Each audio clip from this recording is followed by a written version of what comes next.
Kusenjalo bavutha amalangabi ngumsindo abahlali bakumatyotyombe aseGreenville eAlexandra ngenxa yokucinywa kombane kulammandla.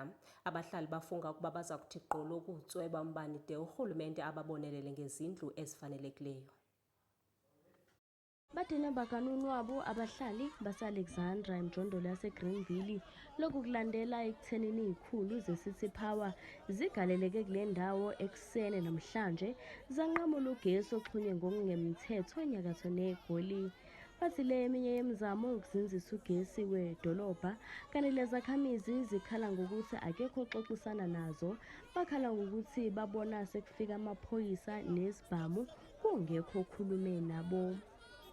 Lezakhamizi zithi sekuphele iminyaka zizama ukubhalisela ugesi ngokusemthethweni ukuze ziyeke ukuxhuma izinyokanyoka, kodwa akekho ozisilekelelayo ekuthenini ikwazi ukuthola ugesi osemthethweni. Ndithi mna ngalombani lo ozoqhawula apha ndikhathazekile kakhulu, nditsho ndikhubekile ngoba kaloku eyona nto eyenzekayo njengoba xa uzoqhawula le mibane, xa thina singakhange sivuzelwe yile mikhukhu sihlala kuyo, lezi hoko sihlala kuzo kuba kusithiwa kuyatsha, sivuzelwa yile mikhukhu kuba kaloku kuyagwencelwa kukhwela kusithwani kuqhawula le gesi lesizamela yona singazange isali bana manathi masifake laa mamitha. Thina ndibona ngathi ugovernment akasithathi njengabantu, akasithathi njengabantu abaphilayo thina ngoba kaloku amamitha kudala sawacela, hayi ukuthi mhlawumbi okanye amamitha thina asifuni ukuthi sibhatale umbane, kwasewazi umbane uyabhatalwa.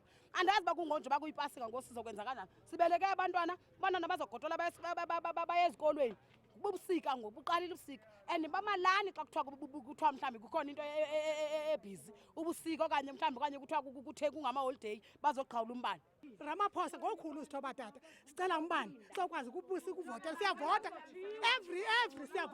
siyavota kodwa akho nto siyenzelwayo, asinamanzi, itephu zithu. Zibe seyinxusa uhulumeni ukuba ngenelele nokubabhekelela kuleya ndawo kwazise kuningi abakhala ngakho.